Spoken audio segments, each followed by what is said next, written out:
The file didn't want to be found, and it definitely didn't want to stay gone. I know how that sounds. I'm the idiot who opened it anyway. 2 months ago, I was hired to clear what was left of a burned-down Airbnb, an A-frame cabin hidden off Highway 22, Oregon. The county's sign still hung from a half-melted fence. Unsafe structure, do not enter. Nothing much survived. Charred concrete, a porch collapsed into itself.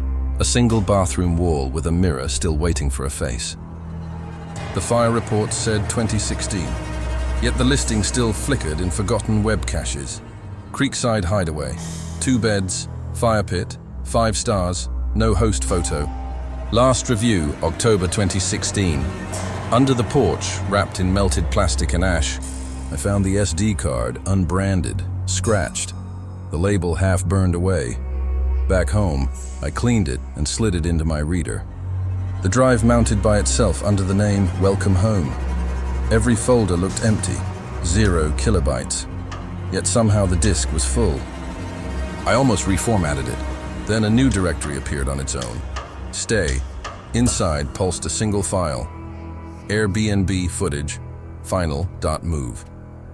The thumbnail wasn't static. It breathed, a blue rectangle glowing like a window at night. I double-clicked, black. Then knees in ripped jeans, a DSLR braced on them, windshield ahead, pine trees flashing past like ribs on an X-ray. A woman laughed off mic, quick, nervous. A man said, "Okay, rolling," and steadied the lens. Their names, I'd later learn, were Evan and Rachel. 2016, 10, 19, 13, 04, 11 glowed in the corner. But my computer read the file as created last week. Cut, a drone shot. Smooth and cinematic, swooping over gray water. Beneath the blade's whine, a low hum crawled through my speakers. Deeper than any engine. Cut again. Evan and Rachel framed in selfie mode, smiling into the sun. "What's up, guys? 48 hours off the grid," Evan says. Rachel grins. No service, no noise. Just us. The phrase "just us" echoes half a beat late, only in the left channel. Their mouths don't move, they crest a hill. The cabin appears exactly on cue, too perfect. Like a stock photo come to life. New cedar siding, 4 identical windows. A mat that reads "Stay a while" in letters too clean to have met dirt. A lockbox hangs from the railing, not shown in any archived photos. On screen, white text overlays the feed. Lockbox code 0926. You're home away from home. Rachel reaches for it. For one frame, her hand exists in 2 places at once, on the lockbox and on the knob. The camera never notices. Inside, the house is immaculate, but wrong. Picture frames in perfect grids, 9 couples, same couch, same angle, same plant. Each smiling like mannequins animated just for the photo. Rachel murmurs, "Creepy." Evan laughs. Branding. His laugh repeats, softer, after he stops. The camera roams, kitchen, hallway, bathroom mirror bending the light like heat above asphalt. When it swings back, the frames are still there, but the middle row seems closer, like the people inside have leaned toward the lens. They cook. They toast. They flirt for the vlog. Outside, daylight dies into bruised blue. In the fireplace mirror, a smear of shadow stands too tall to be furniture, too still to be human reflection. 3 frames later, gone. Time code collapses, rewinds, reforms as 2014-06-02-02-1307 night. The house utterly dark. The camera sits on the coffee table, aimed at the hallway. Evan and Rachel are asleep. A faint tap, tap, tap begins. 3 knocks, pause, 3 knocks, long pause, perfect rhythm. White hiss fills the speakers. Within it, something breathes. The bedroom door opens. Evan snores. Rachel lies motionless. A baby monitor glows on the nightstand. There is no baby. The screen flickers, showing a crib that doesn't exist in this room. A crib lined with lamb-print sheets. The monitor's speaker crackles. Then a whisper oozes out. Home. It repeats, longer each time, until the word decays into a tone that hums in my bones. Rachel wakes. She frowns, half asleep, reaching for the monitor. The instant her finger touches it, the whole house inhales. Curtains rise. Picture frames tilt together by one precise degree, and the whisper deepens into something with teeth. Then, silence. Morning. Same time code. Same wrong date. Evan sips coffee, pretending the night didn't happen. He films B-roll. On the fridge, a magnet reads, "Where every stay feels like home." The hum swells when the camera focuses. The letters seem traced from the inside. He backs away. The rug pattern has shifted half an inch. The photo grid still hangs. But now the middle right frame shows them, Evan and Rachel, same clothes. Same day. He doesn't notice. The lockbox clicks, metal turning, code aligning, arrow 926 again. He rushes to the window. The porch is empty. The lockbox dangles open, swaying as if a hand has just let go. Rach? His voice breaks the mic. He runs. The camera bumps walls. Frames rattle. Every impact echoing twice like the house is buffering reality. Rachel kneels in the hallway, rug peeled back. Beneath it, a small wooden hatch, edges painted over, sealed with nails. Across the seam, a fresh white sticker. Maintenance, do not open. She looks up. For a blink, her face splits, half excited, half terrified, then settles on a fake smile. Evan tells her not to. She peels the tape anyway. The sound isn't paper, it's flesh leaving bone. The hatch lifts on its own. Darkness breathes out, wet paper, cold stone. Trapped air too old to name. Evan angles the camera downward. Another living room waits below. Same couch, same rug, same 9 frames. But this time every picture shows Evan and Rachel, smiling like they just understood the joke. Footsteps above them. Slow. Heavy. The camera finds a reflection in one dusty frame. A man and a woman frozen halfway down the stairs. And behind them, in the doorway's shadow, something tall and wrong learning to fit the shape of a human. The video quivers. The hum folds into a sub-bass that vibrates through my desk. The time code melts into letters. Welcome back. The video never cuts. It only blinks. And suddenly Evan and Rachel are halfway down a narrow staircase. Flashlights slicing tunnels through thick gray dust that hangs in the air like breath that refuses to die. Every creak of wood sounds too close, as if the house itself is swallowing their footsteps. Rachel mutters that it smells like something wet died down there. Evan forces a laugh and says it's just old wood, but the laugh dies before it echoes and something else answers from the dark. At the bottom sits a perfect copy of the living room above. Same couch, same table, same 9 framed photos. Only this one is coated in years of grime and lit by a lamp that glows without being plugged in. Evan's voice trembles when he says, "This can't be here." The camera drifts across the wall. The frames are newer than the dust around them, and each photo shows Evan and Rachel doing things they haven't done yet. Rachel brushing her hair. Evan opening the fridge, both asleep exactly as they were in last night's footage. Rachel whispers that it's today, and the low hum that infects every clip rises until the floor above them groans under a single deliberate step. Dust rains down. Rachel grabs his arm, urging him to leave. And they climb halfway before every light upstairs snaps off at once with a deep mechanical click, plunging them into a red darkness lit only by the camera's record light. Something drags slow nails along the wall below, counting each step. Evan swings the lens down, nothing, but the mirror over the downstairs fireplace catches a tall, distorted silhouette sliding through the haze, its head tilted sideways to fit beneath the beam. Rachel runs. The image blurs and judders. When it stabilizes, they're in the kitchen. She's crying, whispering, "It's not real," while Evan rewinds the last clip on the LCD, frame by frame.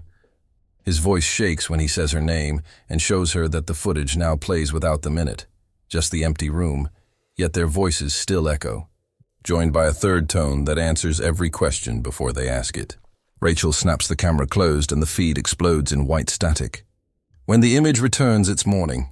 They sit on the porch beside the open lockbox, saying nothing, faces drained of color. Evan finally mutters that he's deleting everything. Rachel doesn't respond, just stares into the tree line like she's listening to something that hasn't started yet.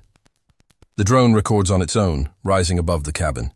GPS coordinates flicker and vanish, and through its lens the house appears doubled, one roof shimmering transparently over another, pulsing with a pale blue glow that seems to project upward from underground.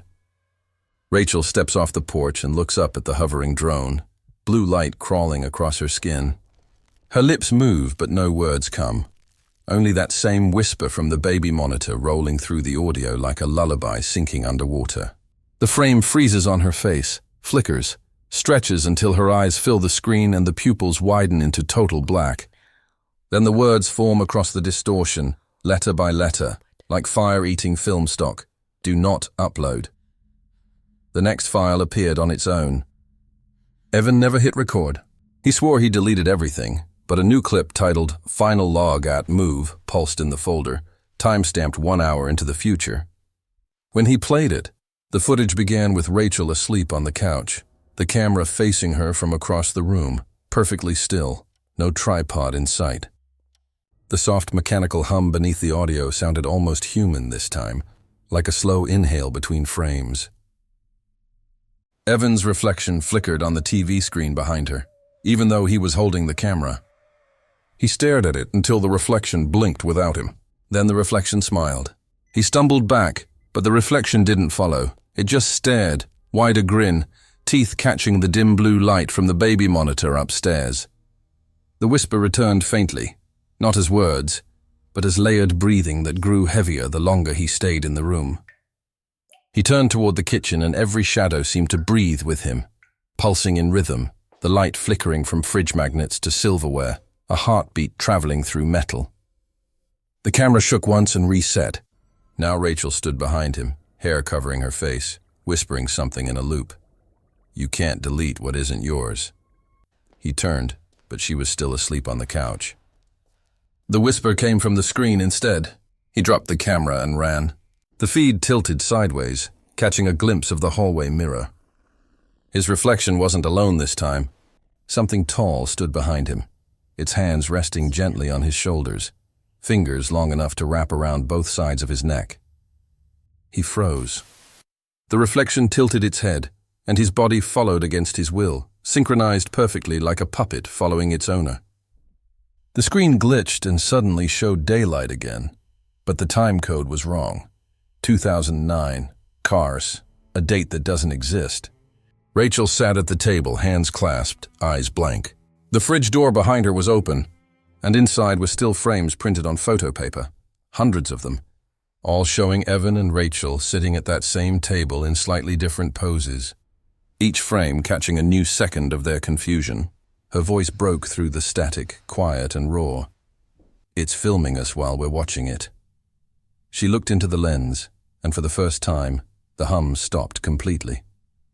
Silence, heavy and endless, until Evan whispered, "Who's holding the camera?" The shot zoomed out slowly, mechanically, revealing both of them frozen at the table while the camera floated backward on its own, smooth as a drone, steady, alive. Then it turned.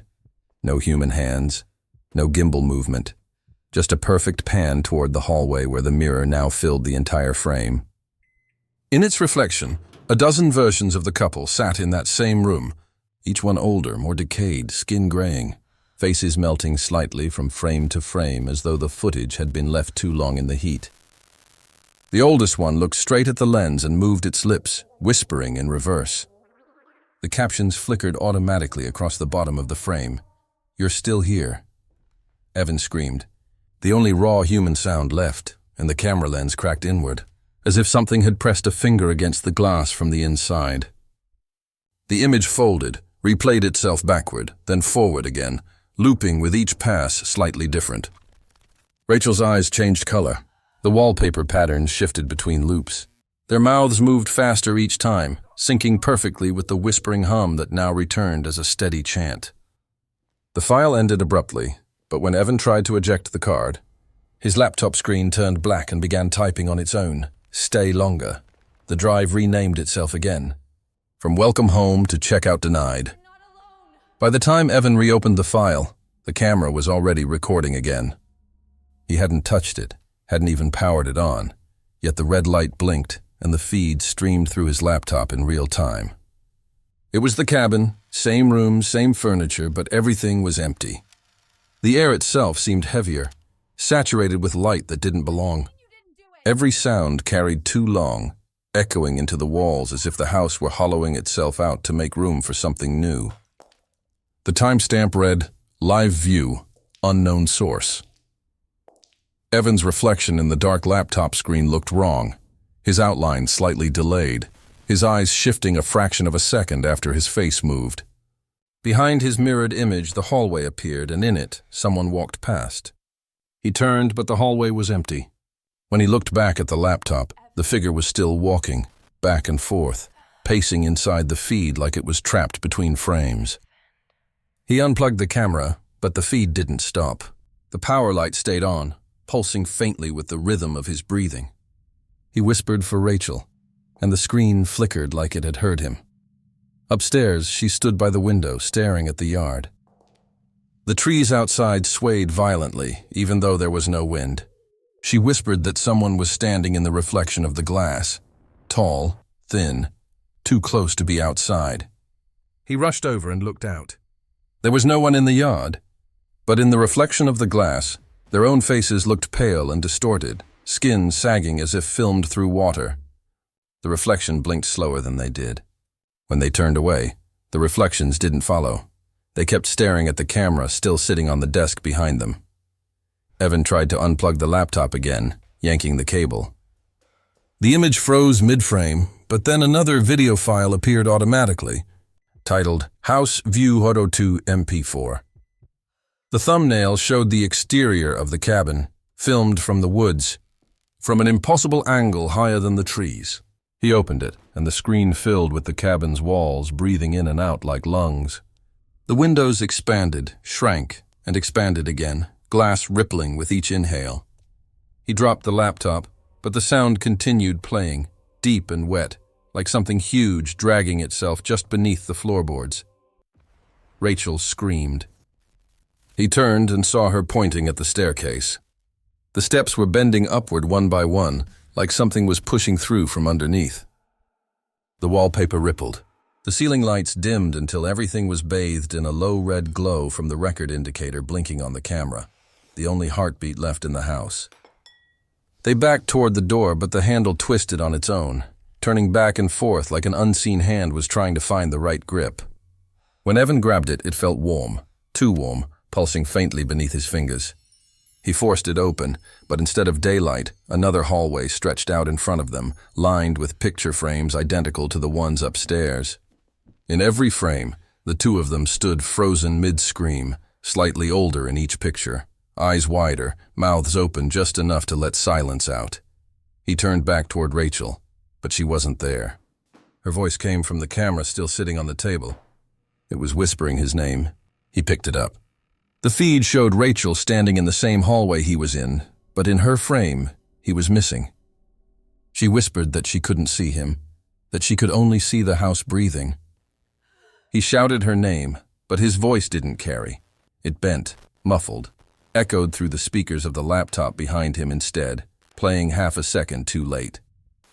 Then Rachel's video glitched and the word recording appeared across the top of her feed, except she wasn't holding a camera anymore. She was standing perfectly still, eyes wide open, arms hanging limp, as the house filmed her from somewhere unseen. The feed cut to black. A system tone chimed softly, cold and mechanical. The laptop rebooted and displayed one single text line against a gray background. Property has successfully renewed occupants.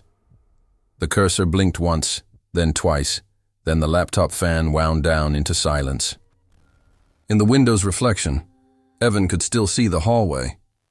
Only now the door behind him had closed, and his reflection was still standing, staring into the camera, long after he had stepped away. The next time Evan opened his eyes, he was back in the car. Rain struck the windshield in soft, rhythmic patterns, the same as when they first arrived. Rachel sat beside him, smiling faintly, humming along to a song that wasn't playing. The dashboard clock read 13:04:11. The same timestamp burned into every corrupted file. For a moment, he thought he'd dreamed everything, the basement, the mirror, the files, but his hands were shaking and his shirt was still damp with dust. He reached for his phone. There was no signal, no battery icon, nothing but a black screen faintly reflecting his face and a second outline behind him in the back seat. He turned around, but the seat was empty. When he looked back, Rachel was staring at him with wide, glassy eyes, whispering, "We're almost there." Her tone was flat, memorized, like a line she'd already spoken too many times.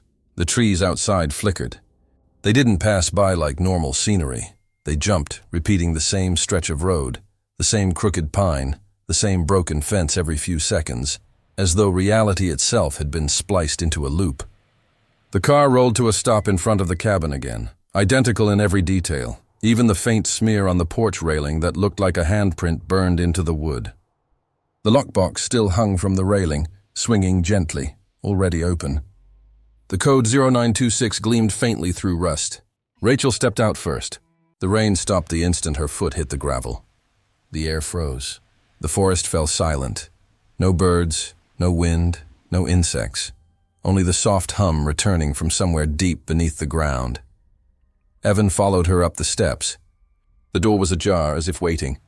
Inside, the house was clean, staged exactly like before. Every frame back in place, every pillow fluffed, every sign of decay erased. But something about the air felt inverted, like they were breathing someone else's exhale. He called out Rachel's name, but his voice echoed wrong. It came back deeper, lower, and from behind him instead of ahead. He spun around, but she wasn't in the room anymore. Her reflection lingered in the window, though, standing perfectly still, smiling faintly like she was relieved to be home. He grabbed the camera from his bag. It was already recording. The viewfinder displayed the same scene he stood in, but with small differences. A cup on the table that wasn't there in real life. A flicker of movement in the hallway that didn't exist outside the lens. And faint writing smeared across the lower half of the feed. Check-in complete. When he looked up from the screen, the writing was carved into the wall in fresh red streaks that looked too wet to be paint. He stepped back and the door slammed shut. Every lock clicked by itself, one after another, like a code sequence completing. The air grew heavy. The temperature dropped. The light from the windows dimmed until the only glow came from the camera's display. The feed began to shift on its own, showing different rooms, different times. In one frame, he saw himself sitting in the living room, head down, whispering something he couldn't hear. In another, he saw Rachel in the basement, standing beside the mirror, her mouth open in a silent scream. The footage looped over and over, each time slightly darker, slightly slower, until the present moment blurred into what was being filmed. The walls pulsed faintly, the ceiling expanded, and his reflection in the window mouthed words that didn't match his own. It never ends. Then came the smell. Wet earth, smoke, and something older, like the scent of time itself rotting. The hum deepened until it became a vibration under his feet, a heartbeat in the wood. The lights flickered in rhythm. The camera tilted on its own and faced the front door. Someone was knocking. 3 slow knocks, pause, 3 more, long pause. The same pattern from before. He stepped closer, every knock echoing through the floorboards. Then the knocks stopped and the doorknob twisted gently. When it opened, the porch was empty, but the car was gone. Only the faint red glow of the lockbox light pulsed in the dark, and for one split second, the camera feed showed their car pulling up the driveway again. Rachel was inside, smiling, humming the same song. Evan dropped the camera and stared at the screen. The feed rewound itself, looping from the first moment they arrived. The timestamp started flashing across the bottom faster and faster, collapsing into a blur of years. 2016, 2018, 2020, 2025. Each flicker showing the same couple, different clothes, same faces. Then the time codes began running backward. The walls groaned like they were breathing out. His body felt light, unanchored, as if gravity had forgotten him. The camera hit the floor and shattered, but the feed didn't stop. The lens still filmed his feet from the ground as the light from the window faded out completely. The last frame showed his reflection walking away on its own, carrying the camera toward the basement. When the feed began again, it wasn't recording Evan anymore. It was recording for him. The perspective had changed. The camera now sat somewhere higher, watching from the corner of the ceiling, like the house had grown its own eyes. Evan stood in the middle of the living room, staring at the cracked lens in his hands, whispering something over and over that the mic couldn't pick up. His reflection in the black television across from him moved half a second late. It blinked wrong, breathing when he didn't. When he looked away, the reflection stayed locked on him. It smiled faintly, then tilted its head until the neck bent too far. The glass warped, dark veins spreading outward from the reflection's eyes like the TV itself was bleeding. He stumbled backward and caught his reflection again in the window, then the mirror, then the metal surface of the refrigerator, each one showing slightly different versions of him. One looked exhausted. One was pale, thin, and shaking. One wasn't moving at all. Behind every reflection, the house's walls seemed to expand, stretching deeper than the physical space allowed. The humming tone had become a pulse now, soft and steady, the sound of something ancient breathing right beneath the skin of the world. He called Rachel's name again, and this time it answered, but the voice didn't come from anywhere in the house. It came from all the screens at once: TV, camera display, laptop, even the reflective surface of the microwave door, all whispering her name in unison like an echo collapsing into itself. He turned in circles, clutching the camera tight, whispering "stop" through clenched teeth. The reflection in the window didn't stop. It raised its hand and pressed its palm against the glass. On Evan's side, condensation spread from that spot like heat. He reached out on instinct, touching the same place, and for a moment, the glass felt soft, warm, like skin. The reflection smiled wider and pushed. The glass flexed outward as if it were a membrane, the reflection's fingers breaking through in liquid ripples. He pulled his hand back just as the surface snapped tight again, but his palm was wet and streaked with faint red lines that looked like writing. He wiped them against his jeans and realized the letters spelled "stay." He ran to the front door. It didn't open this time. The locks were gone, replaced by smooth, seamless wood. The hinges had melted into the frame. The windows now showed nothing but fog pressed against the glass from the outside, dense, living, breathing in slow patterns that matched his heartbeats. The more he panicked, the faster the fog pulsed. The baby monitor upstairs came alive again, its speaker hissing faintly through the silence. He froze, listening. Through the static came a sound that wasn't quite a voice, something dragging its nails lightly across the microphone, then whispering in bursts like an electrical signal translating thought into language. "You're here now." He stared at the monitor's blue glow from across the room, every instinct screaming not to go near it, but the light grew brighter until it painted the entire staircase in sickly blue. He stepped forward. The stairs creaked under his feet, stretching longer with every step, the angle twisting slightly, as if gravity were trying to forget its own rules. The closer he came, the stronger the whisper became until it filled the house completely. His name repeated softly, tenderly, like a lullaby. When he reached the top, the bedroom door was open. The monitor sat on the floor, screen facing the wall, still humming. He knelt down and slowly turned it toward him. The screen didn't show the crib this time. It showed the living room, live feed, from an angle directly behind him. In the monitor's frame, something stood there watching, tall, motionless. The moment he looked up, there was nothing. But when he looked back down, the figure had moved closer in the feed. One frame closer every heartbeat. The whisper became words again. "You took his room." Evan dropped the monitor and stumbled backward. The hum spiked into static, and every light in the house died except for the faint glow from the shattered camera still lying downstairs. He turned to run, but the reflection in the bedroom mirror stepped forward on its own, moving faster than he could. It placed its hand against the inside of the glass and began to push. The surface stretched outward again, rippling like a liquid doorway. Evan screamed and swung at it, but his hand passed through empty air. The mirror cracked from corner to corner, the sound sharp and final. Every reflection in the house, TV, glass, window, cracked at the same time, each one revealing the faint outline of something moving behind the surfaces. His reflection smiled one last time, then stepped fully through. Evan collapsed to the floor, shaking. The reflection looked down at him, identical but wrong, its eyes too calm, its smile too human. It crouched beside him and whispered softly, "Now you can rest," when the feed ended. The reflection was the only one standing. The next recording began with static, the kind that feels wet, alive, whispering between frequencies like breath pressed against a speaker. Then slowly the image stabilized. The same front yard, the same crooked porch light, the same lockbox still hanging from the railing, swaying gently though there was no wind. But this wasn't Evan's camera anymore. This was a new file. The metadata read, "Recording, E0, rear, new occupants detected." The feed tilted slightly as if mounted somewhere high, maybe from the corner of the eaves or an invisible place in the air itself. The driveway came into view. A silver SUV rolled up the same gravel path, tires crunching softly. The engine cut off and laughter echoed. Two voices, a man and a woman. They were talking about how cute the place looked, how perfect it was for their long weekend getaway. The woman pointed her phone toward the cabin, recording a short clip for Instagram, completely unaware that another lens was already recording her.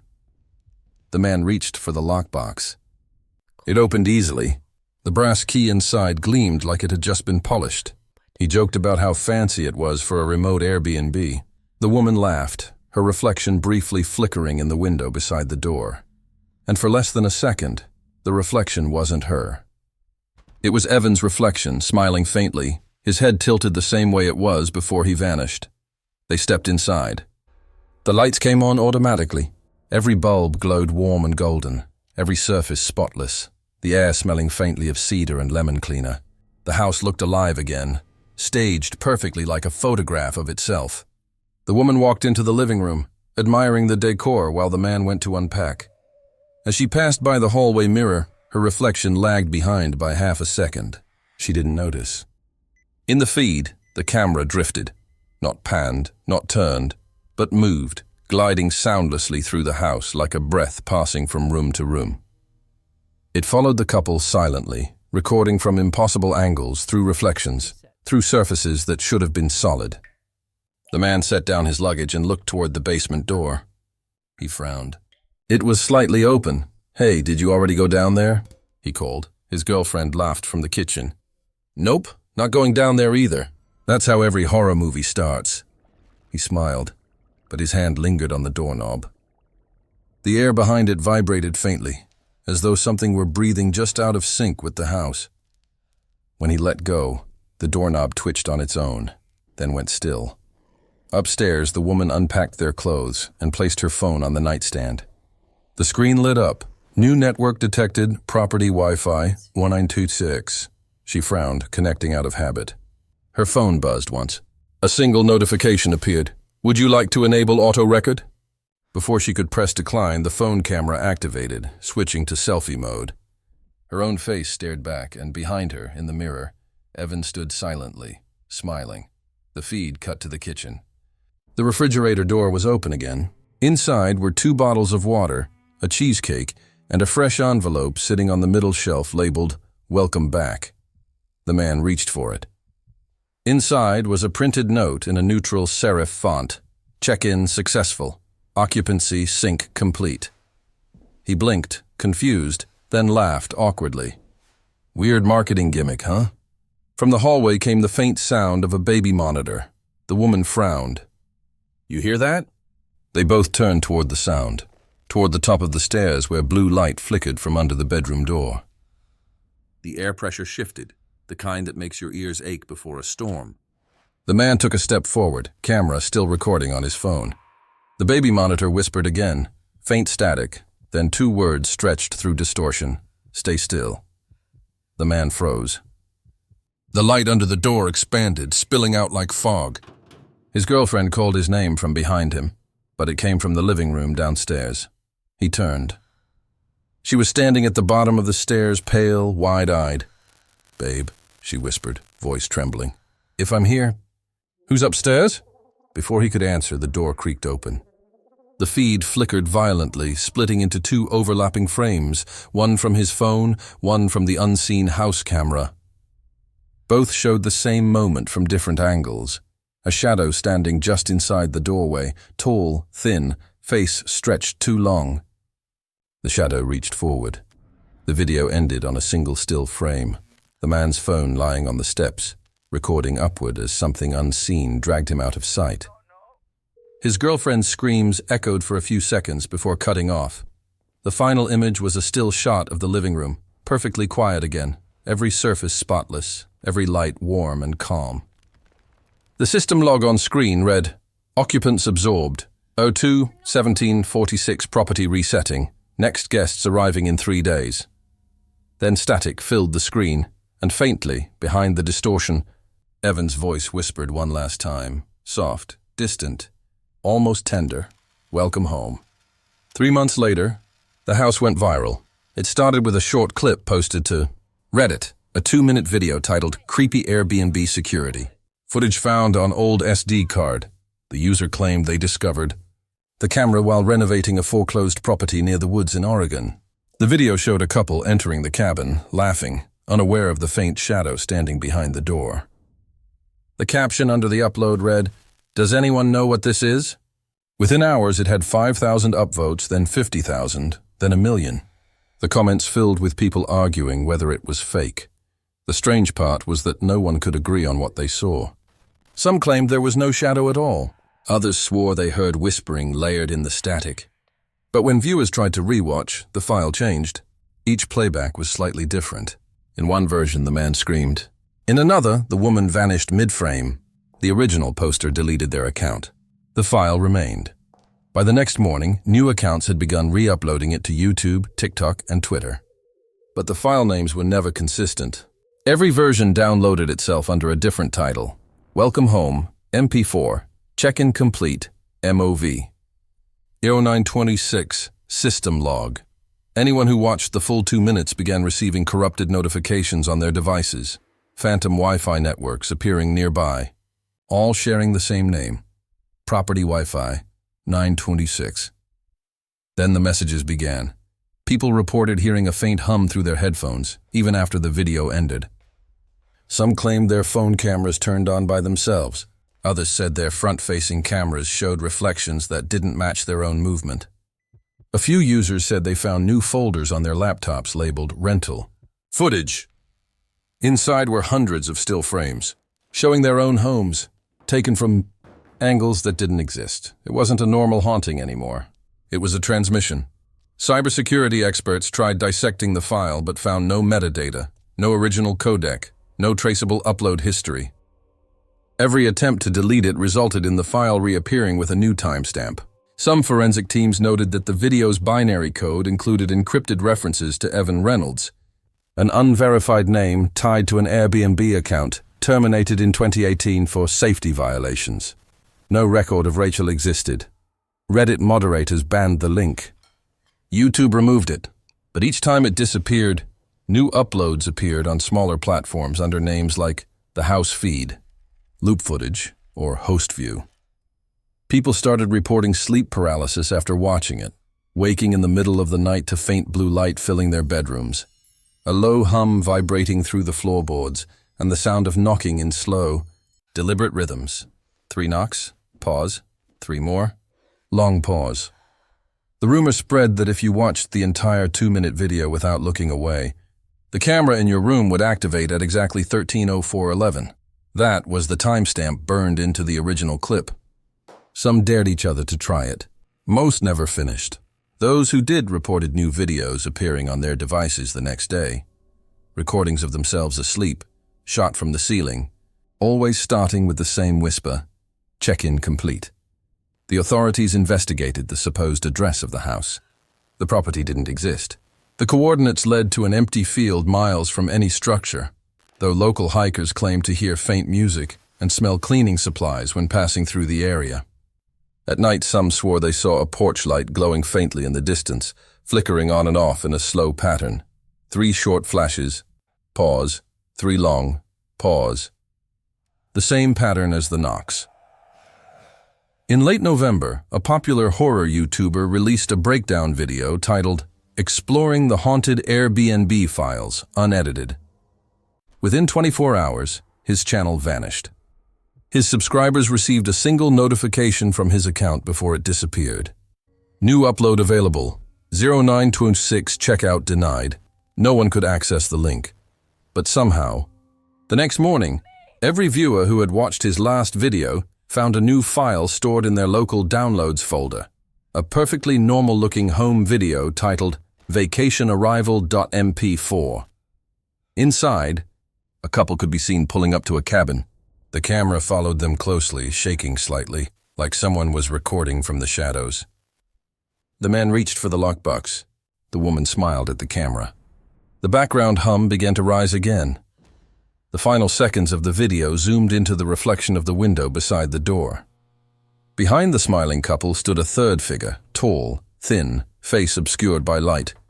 The timestamp at the bottom read 0:0:0, new occupants detected, and faintly, from the static between frames, Evan's voice whispered, "We're always taking bookings."